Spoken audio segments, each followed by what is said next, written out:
Paz do Senhor, pastor Rodrigo, tudo bem?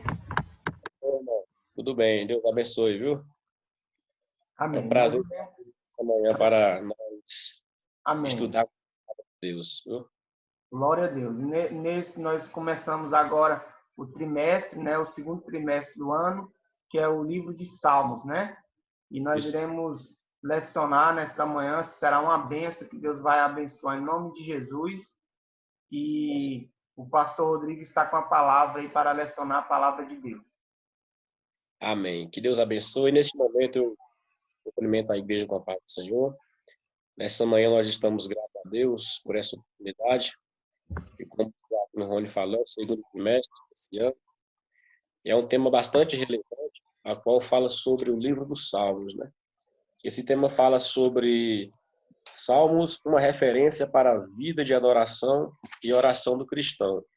Como é um texto sempre conhecido, um livro que muitas pessoas recorrem a ele, principalmente um novo convertido, ou talvez por achar mais fácil a explicação, os detalhes que tem das mensagens do livro dos Salmos, mas por parecer tão simples, esse livro ele é muito rico em conteúdo, né?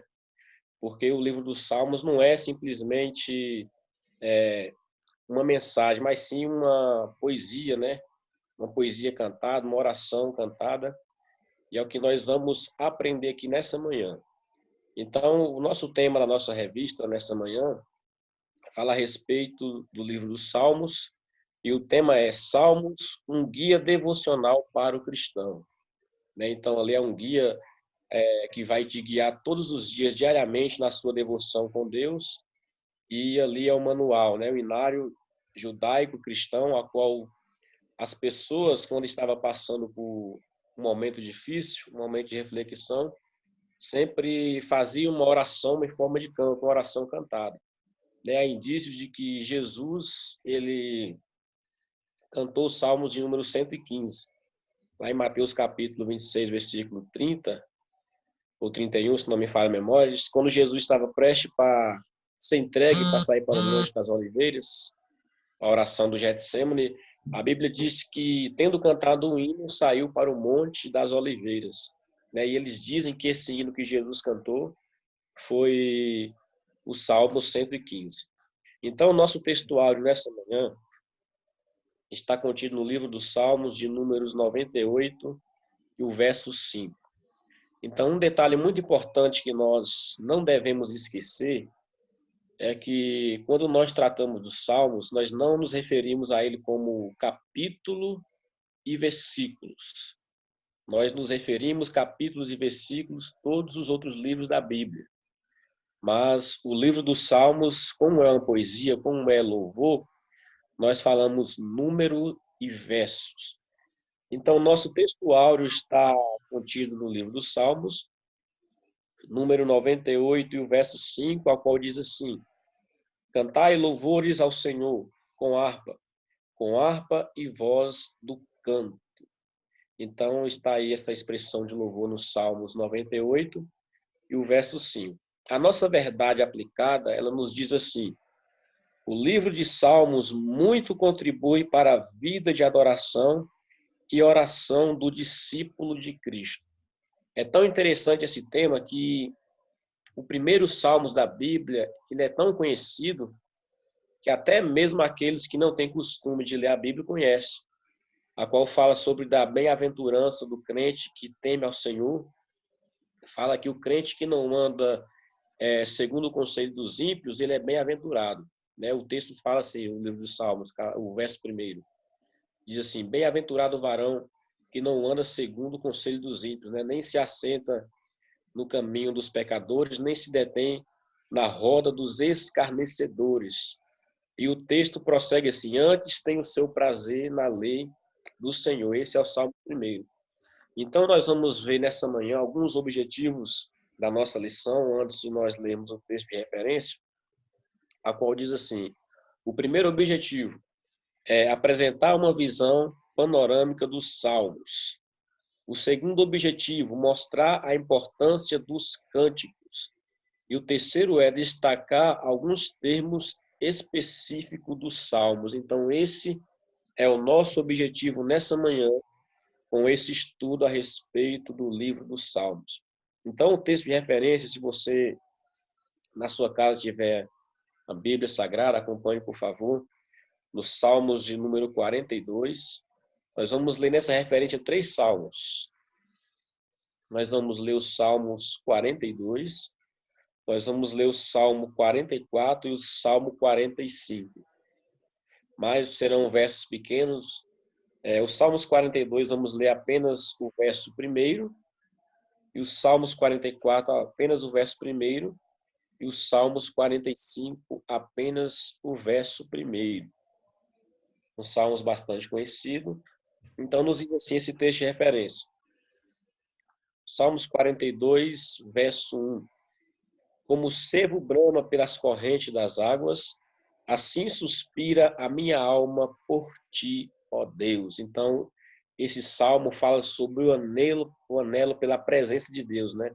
O salmista comparou a paixão dele por Deus, a sede que ele tinha por Deus, da mesma forma que o cervo, né, que é a mesma coça, em outras traduções, tinha pelas águas, assim a alma dele suspirava pela presença de Deus.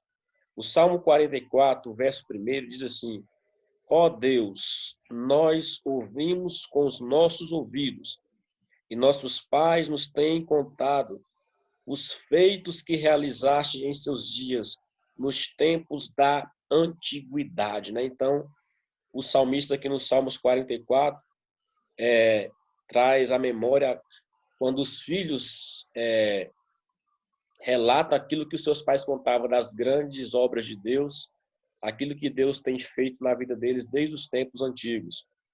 E o Salmo 45, e o verso 1 diz assim: o meu coração ferve com palavras boas, fala do que tenho feito no tocante ao rei. A minha língua é a pena de um escritor destro. Então, os salmos aí são louvores, né, expressões de adoração a Deus. Há indícios de que alguns estudiosos dizem que, se fosse para resumir o livro dos Salmos em um único tema, o tema seria assim: Deus deve ser louvado em todas as circunstâncias da vida. Então, que essa mensagem possa estar presente em nossos corações, a qual o nosso Deus ele deve ser louvado em todas as circunstâncias da vida.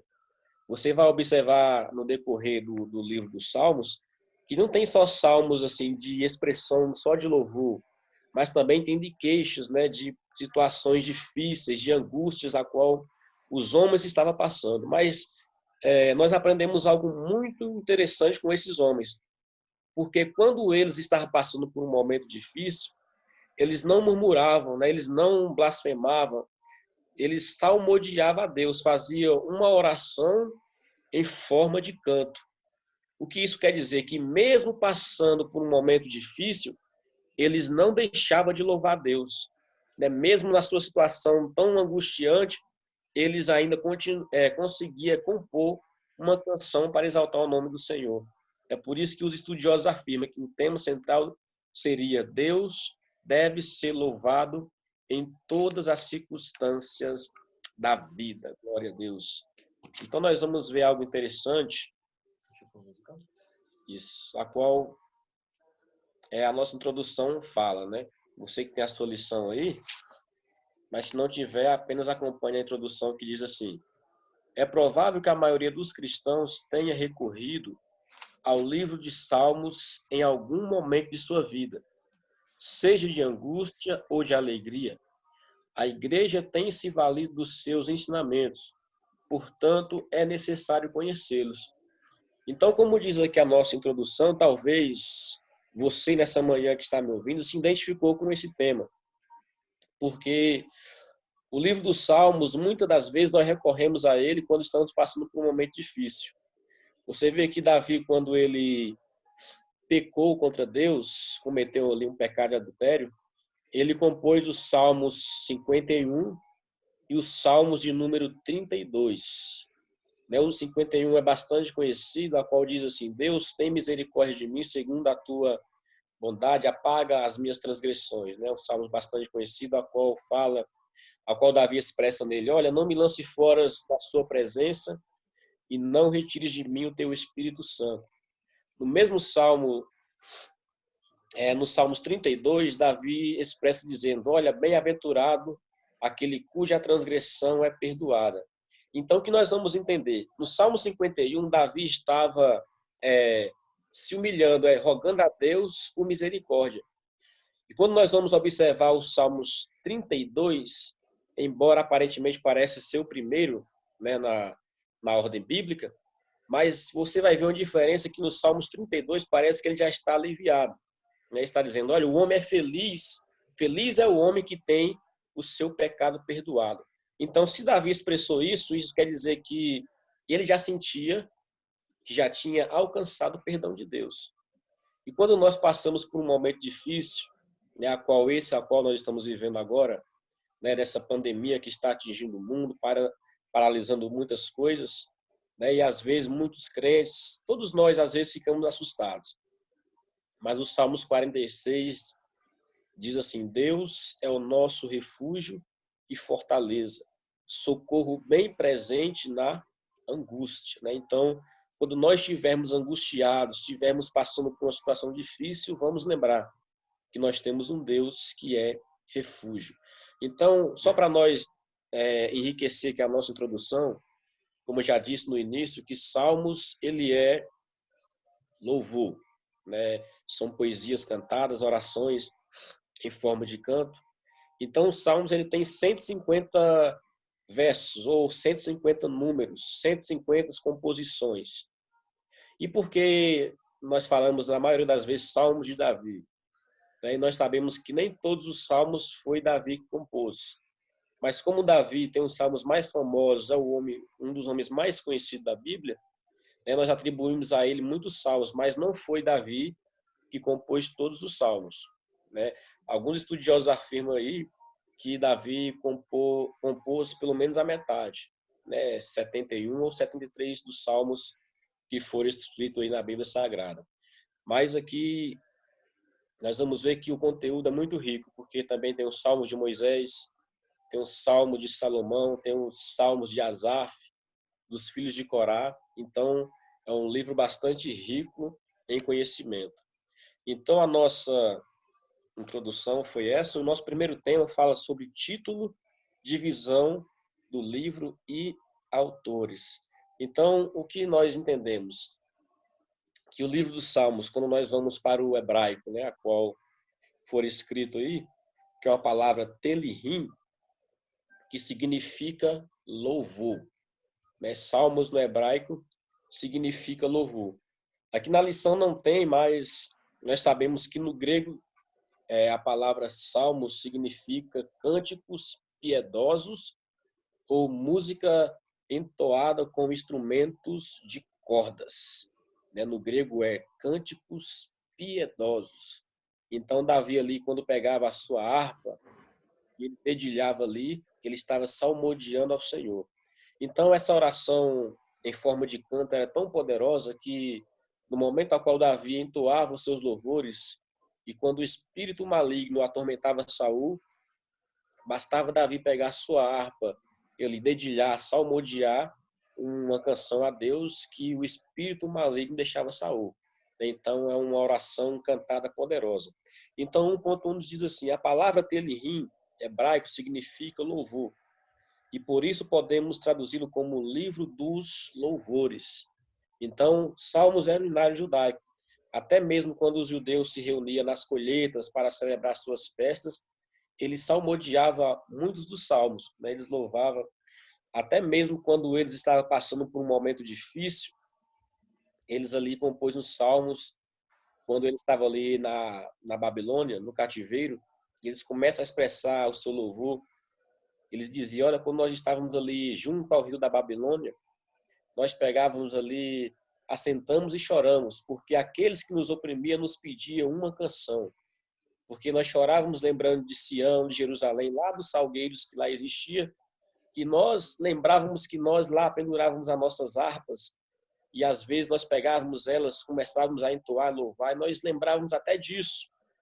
E ali, quando nós estávamos chorando, os que nos oprimiam falavam assim, olha, canta lá um daqueles cânticos que vocês têm lá em Sião. aqueles que vocês entoavam lá. Ele dizia assim: como nós iremos entoar em terra estranha? Como nós vamos louvar se nós estamos aqui sendo oprimidos? Então, até essa lamentação virou um louvor. Então, isso quer dizer que no grego é cântico piedosos. Então, até esse cântico de piedade, né, esse cântico de tristeza também serviu para louvar a Deus. Então, fechando o tema central, que Deus deve ser louvado em todas as circunstâncias da vida. Então, nós vamos ver aqui, trata-se de louvores, né, conforme descreve Martha e Harry. Embora cantar seja bem a voz da alegria, a intenção das canções é de uma latitude muito maior, auxiliar a memória e expressar e incentivar todos os outros afetos, bem como a alegria. No livro de Salmos encontramos e enunciamos de diversos sentimentos: alegria e tristeza, desejo de intimidade e proteção do Senhor, exaltação de seus feitos. Este livro divinamente inspirado por Deus não se resume em uma canção. Os versículos de Telihim, ou seja, dos Salmos, ensinam, alerta e trazem à memória os feitos e o agir de Deus. Percebemos que os louvores genuínos devem fazer parte da vida do cristão. Por intermédio do louvor, exaltamos a Deus por sua soberania e seus feitos. Então nós vamos ver que no livro dos Salmos sempre vai relatar também a grandeza de Deus, não só as suas queixas dos homens, mas também vai exaltar sobre a criação. Por exemplo, no Salmos 19. O Salmos 19 diz assim: olha, os céus manifesta a glória de Deus e o firmamento anuncia as obras das suas mãos. Então, esse Salmo 19 é Salmo de Davi, a qual está falando que os céus, né, a própria criação, declara a grandeza, a glória de Deus, e o firmamento anuncia que foram criadas por ele, né, as obras das suas mãos. Então, os Salmos ele tem várias expressões de relatar a grandeza de Deus. Nós vamos ver que nos Salmos 84, né, ele inspira ali o anelo pela alma, da alma pela presença de Deus. Ele fala assim: olha, a minha alma suspira, né, pela presença de Deus. Quão amáveis, Senhor, são os teus tabernáculos. E nesse Salmos 84 tem algo interessante, que ele vai relatar assim: olha, até o pardal achou lá na sua casa. Né? Até o pardal, que é um pássaro bem significante, ele vai dizer assim: até o pardal achou lá na sua casa, e andorinha, ninho para si e para sua prole, junto aos teus altares, Deus meu e Rei meu. E ele vai dizer nesse Salmos 84, ele vai dizer que vale mais um dia na casa do Senhor do que 1000 em qualquer outra parte. Você vai ver outros salmos de Davi bastante conhecido, que é o Salmos 27, o verso 4, ele vai dizer assim: olha, uma coisa pedi ao Senhor e eu a buscarei, para que possa morar na casa do Senhor todos os dias, para contemplar a formosura do Senhor e aprender no seu templo. Então, ele expressa nesse salmo o seu anelo, o desejo que ele tinha de estar sempre na presença de Deus. Embora que algo interessante, que na época de Davi não existia templo, mas ele era tão assim, esperava tanto por essa graça, que ele teve o desejo de construir um templo. Não pôde construir, mas ele já falava em seus salmos, né? Preferiria estar na casa do Senhor todos os dias para contemplar a sua formosura e para aprender no seu tempo. Agora nós vamos meditar em outro salmo interessante, não é salmo de Davi, mas é o Salmos 42, a qual ele expressa o anelo que a costa tinha pela presença pelas águas, né? Que a costa, nós sabemos que é um veado, que ele vai fazer essa alusão, assim como a costa anelava, suspirava pelas águas, da mesma forma a minha alma suspira pela presença de Deus. Então nós vamos ver que esse salmista, no Salmos 42, estava vivendo uma situação muito difícil. A situação que ele encontrava é que ele não podia ir mais para a casa de Deus. Eu não sei qual era o motivo, mas ele fala assim: olha, as minhas lágrimas me servem de alimentos, porque eles estão me afrontando, eles dizem constantemente: onde está o seu Deus? Quando eu me lembro disso, meu coração se derrama dentro de mim, porque eu ia com a multidão para a casa de Deus. Ele está falando no pretérito passado: eu ia com a multidão. E agora ele está lamentando porque ele não podia ir mais. Então, eu não sei qual era a situação que ele estava passando, né? Que ele não poderia mais ir no templo, estava impedido. Mas mesmo assim, ele não deixava de expressar a sua paixão por Deus, o seu amor pelo Senhor. E talvez nós estamos vivendo hoje essa mesma situação, né? Estamos impedidos de ir para o templo. Estamos impedidos de estar no templo do Senhor para adorá-lo. Mas mesmo estando confinados, nós temos que ter essa paixão, temos que ter esse anelo, esse suspiro pela presença de Deus. Então nós vamos ver algo interessante sobre a divisão desse livro, que é 1.2, a qual diz assim: é comum considerar a divisão do livro de Salmos em 5 livros, que começam respectivamente nos Salmos primeiro, a qual fala sobre, né, a bem-aventurança daquele que não anda segundo o conselho dos ímpios, os Salmos 42, a qual eu citei, o Salmos 73, que é Salmo de Asaf, que Asaf era um levita, e Asaf, ele compôs esses salmos numa situação muito difícil, porque ele foi um dos levitas que compôs a música para a inauguração do templo de Salomão, e a situação que ele estava vivendo era uma situação muito difícil, porque ele olhava para os ímpios, né, via a prosperidade deles, e ele pensava assim: olha, a vida do ímpio parece ser tão boa, parece ser melhor do que a nossa, porque nós sofremos tanto, somos fiéis a Deus e sofremos, mas parece que o ímpio não tem aperto nem na sua morte. Então Asaf, que era um levita, que era um homem, né, que tinha feito canções para exaltar a Deus, estava num momento tão difícil que quase se desviou. Ele relatou nesse mesmo Salmo 73 assim: olha, os meus pés quase se desviaram, né? Pouco faltou para que eu viesse escorregar. Mas ele disse assim: mas até que eu entrei no santuário de Deus e eu entendi o fim deles. Então, o que fortaleceu Asaf foi, primeiramente, a sua fé em Deus, e quando ele entrou no santuário, ele foi ali visitado por Deus, ele entendeu que, na verdade, quem não tem aperto na morte não é o ímpio, é o crente. Porque o crente, ele pode passar pela tribulação que passar, ele pode até morrer, mas se ele estiver com a sua vida no altar, a sua alma vai de encontro com o Senhor. E a riqueza do ímpio perece. O ímpio morreu na sua impiedade, a sua riqueza acabou, fica aqui na terra. Então, ele tem aperto na morte, né? Então, o crente é que não tem aperto nem na morte. Os Salmos 73, os Salmos 90, que é os Salmos de Moisés, e o Salmo 107 são um dos salmos mais famosos aí da Bíblia Sagrada. Então, são homens que dedicavam a sua vida pelo Senhor, e quando eles estavam passando por um momento difícil, eles ainda conseguiam louvar a Deus. Amém? Então, nós vamos aprender aqui, logo mais nessa manhã, sobre os autores. 1.3, que diz assim: é importante ressaltar que nem todo salmo é de autoria de Davi. Foi o que eu falei no início, né?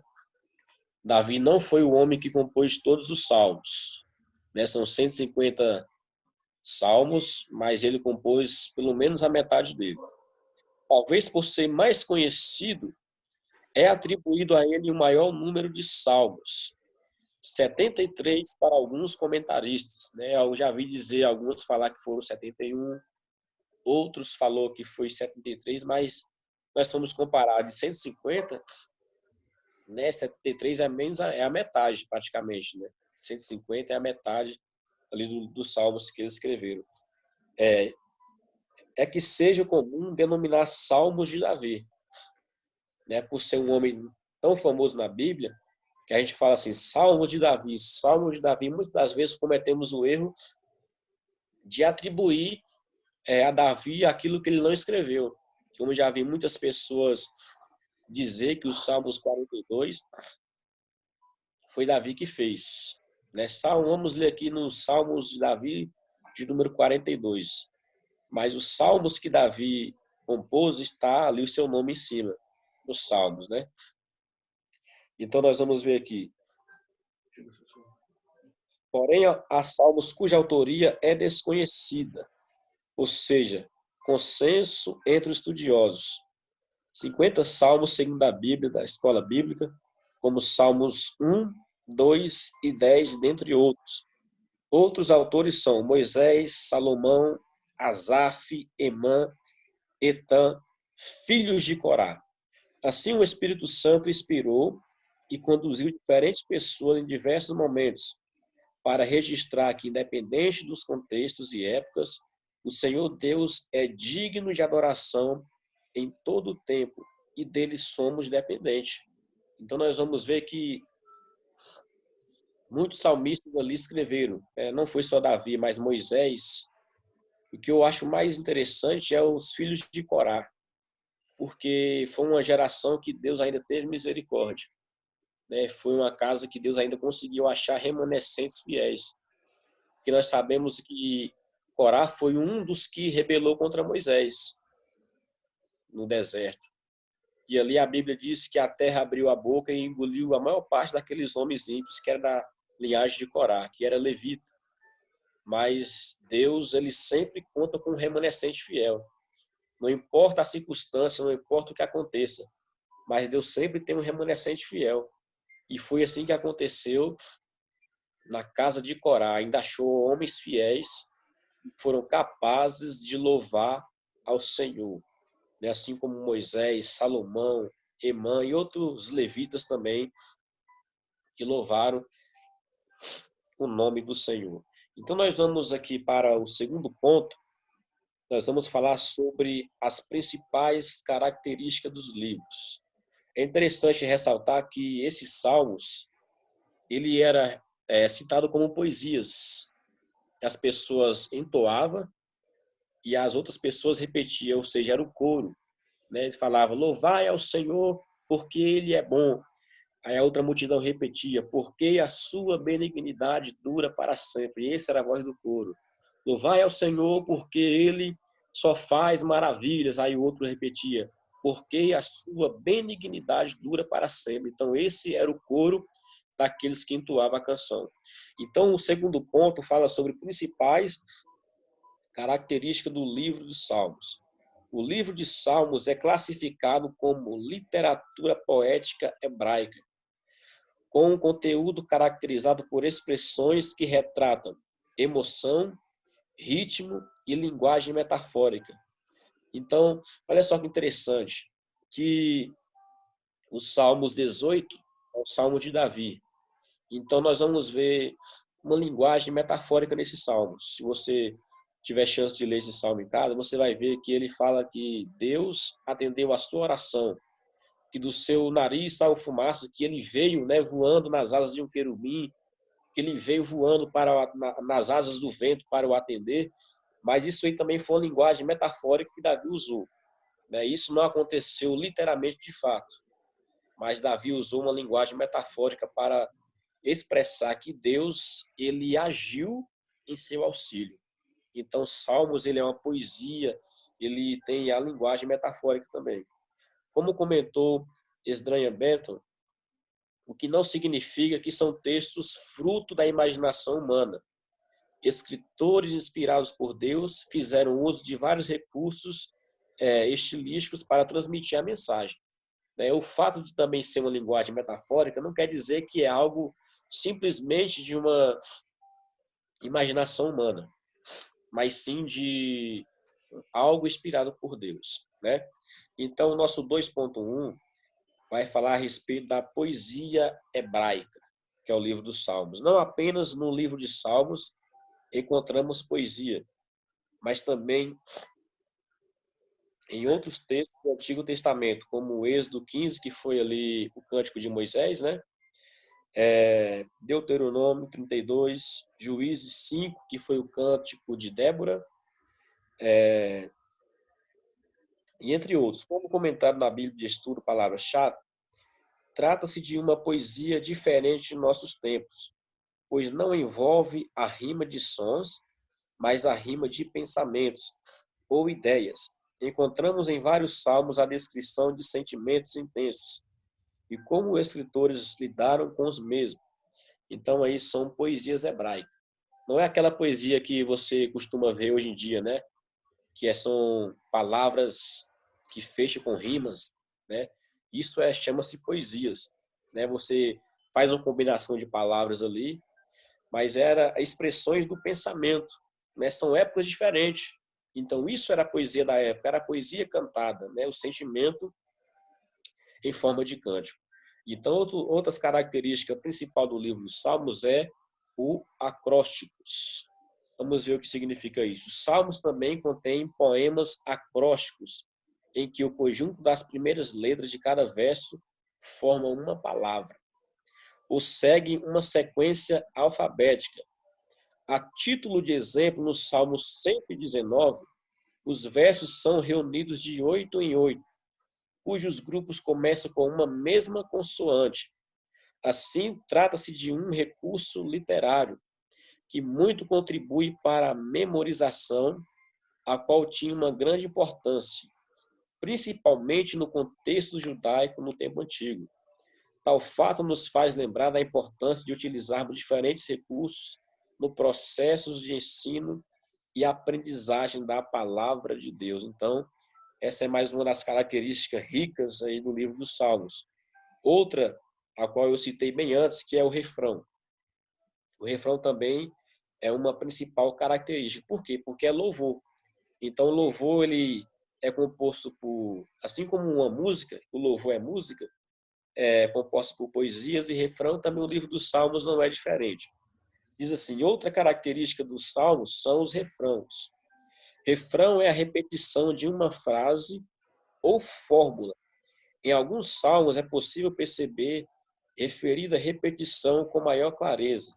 No Salmo 107, por exemplo, a repetição dos seguintes versos, alguns com pequenas variações.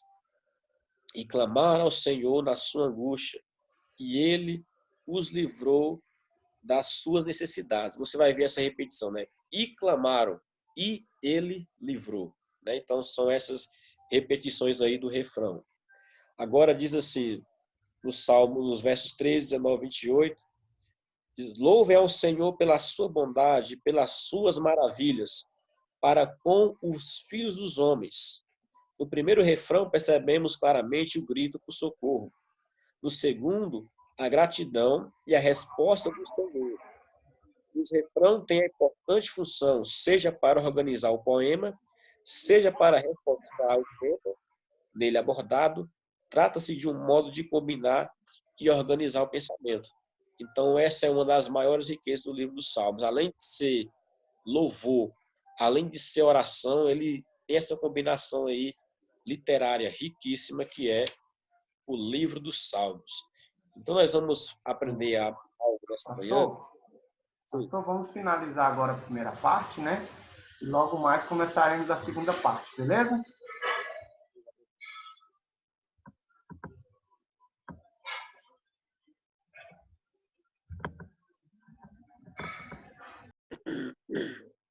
A paz do Senhor, pastor Rodrigo. Bem, a paz do Senhor Jesus. Deus abençoe. Vamos continuar a segunda parte, amém? Então, nós aprendemos, irmão, dessa manhã sobre as principais características do livro dos Salmos. Nós falamos sobre a poesia hebraica, os acrósticos e o refrão. E agora nós vamos para o terceiro e último ponto, a qual vai falar sobre esclarecimento de algumas expressões. Eu estava lendo essas expressões e interessante que toda a minha vida, quando eu lia, eu ficava me perguntando o que são essas expressões, né? O que é isso? O que isso quer dizer? Então, nós vamos ter uma ideia nessa manhã sobre essas expressões. Quero que você preste bastante atenção, porque esse é um aprendizado de suma importância. A qual diz assim, neste tópico, destacaremos os prováveis significados dos termos Selá. Acho que você já viu na sua Bíblia aí no livro dos Salmos, em alguns salmos, essa expressão Selá. Igaion, Mictão, Gedutum, Masquil e degraus.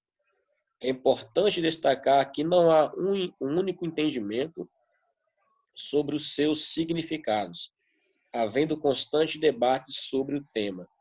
Então, não ainda chegaram a um consenso, né, sobre esses significados, mas houve debates importantes sobre esse tema. O 3.1 vai abordar sobre o termo Selá, Igaion e Miquitão, que provavelmente você já viu aí na sua Bíblia, no livro dos Salmos, a qual diz assim: são termos considerados técnicos da área musical, encontrados em vários salmos. Algumas versões omitem esses termos, como algumas Bíblias, a Bíblia da Nova Tradução Linguagem de Hoje, Yara, a segunda edição. Já a Bíblia da versão atualizada apresenta tais termos já traduzidos, ou com a ideia mais comum entre os comentaristas. Portanto, não há consenso quanto à exata ideia que tais termos queiram expressar nos diversos cânticos. O termo Selá é bastante utilizado, ocorre 71 vezes nos Salmos 3, 4, 24 e 46. Quando você tiver um tempo na sua casa, você vai ver esse termo aí nesses salmos. Nos Salmos 3, Salmos 4, 24 e 46. Entre outros, a Septuaginta considera como uma pausa ou interlúdio musical, né? Como se fosse uma vírgula, né? Na expressão, no que a tradução Septuaginta considera que esse termo é como se fosse uma pausa ali na música, esse termo Selá, a qual diz assim: já o termo Igaion, nos Salmos 9, verso 16, aparece junto com o Selá. Pode se referir a um momento para meditação. O comentarista Derek Kidner diz que Igaion também está presente nos Salmos 19, 14 e nos Salmos 92, do verso 3, nas frases meditação do meu coração e harpa com solene som, né? Então, são esses termos aí.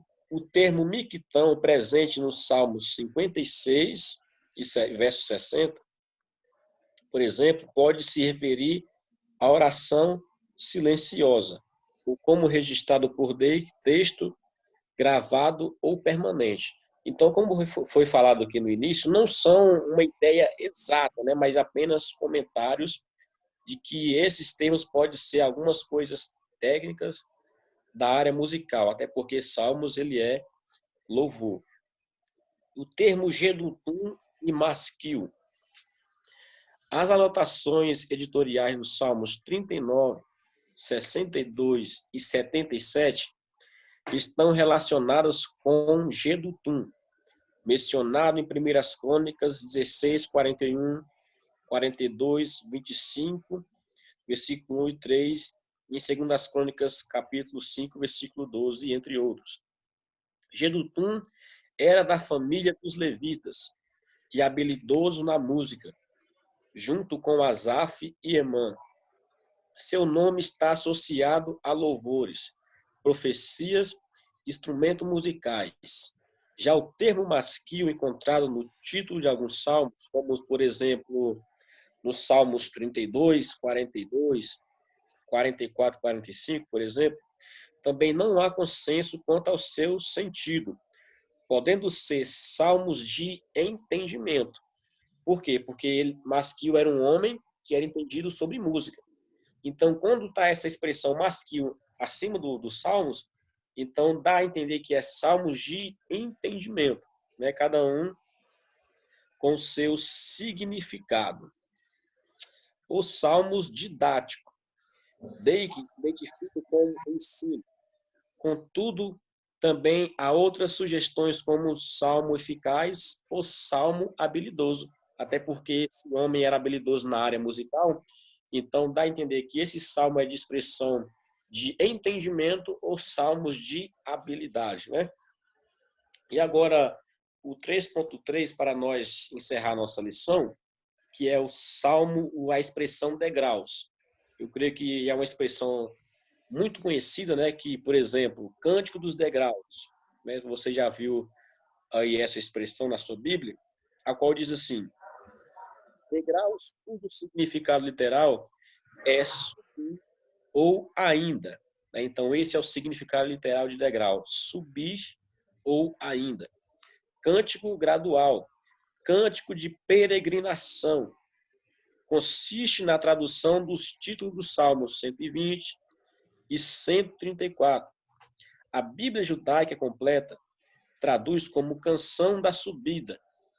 Há diversas interpretações para o uso deste título, sendo mais provável que faz referência aos cânticos entoados pelos peregrinos quando subia para Jerusalém.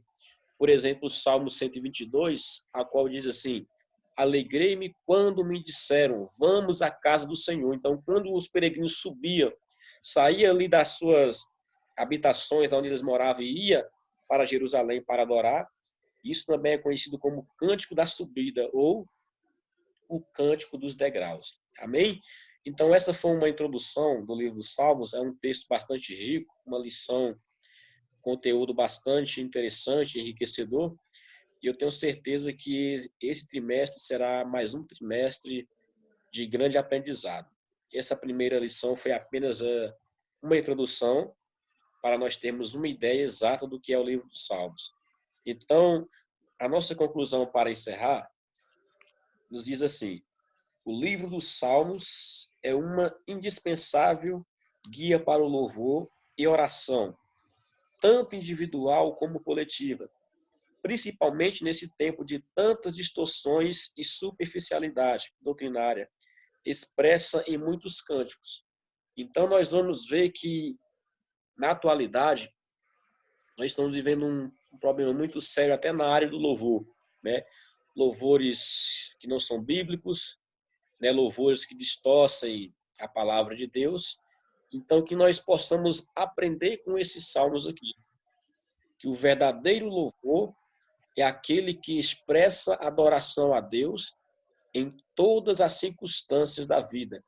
Não importa se a situação está favorável, nós devemos louvar a Deus. A situação não está favorável, vamos louvar a Deus da mesma forma e o nome do Senhor será glorificado. Amém, irmão? Que Deus abençoe. Agradecer a Deus por essa oportunidade, o diácono Rony, por ter abrido esse espaço e ter concedido aí essa oportunidade. Amém? Deus abençoe a sua vida, irmão. Amém. Então, eu agradeço, né, a Deus pela vida do pastor presbítero Rodrigo aí, que Deus possa abençoar grandemente a vida dele, da sua vida, pastor, e que Deus te dê mais e mais sabedoria, né, na face da terra, né? Eu agradecer também ao pastor, nosso pastor local, pastor Raimundo Gugel, né, pela oportunidade de nós estarmos transmitindo a palavra de Deus através desse meio de comunicação que estamos realizando, né? Que Deus abençoe a toda a igreja Adebras, Ouro Verde 2, né? Ouvam, estudem a palavra de Deus, estamos entrando aí num trimestre aí maravilhoso do livro dos Salmos, leiam o livro dos Salmos para que possamos entender e compreender melhor. Amém? Então essa foi a primeira lição, uma lição introdutória, e Deus abençoe a toda a igreja Adebras, Ouro Verde 2, um abraço a todos, em nome do Senhor Jesus. Amém.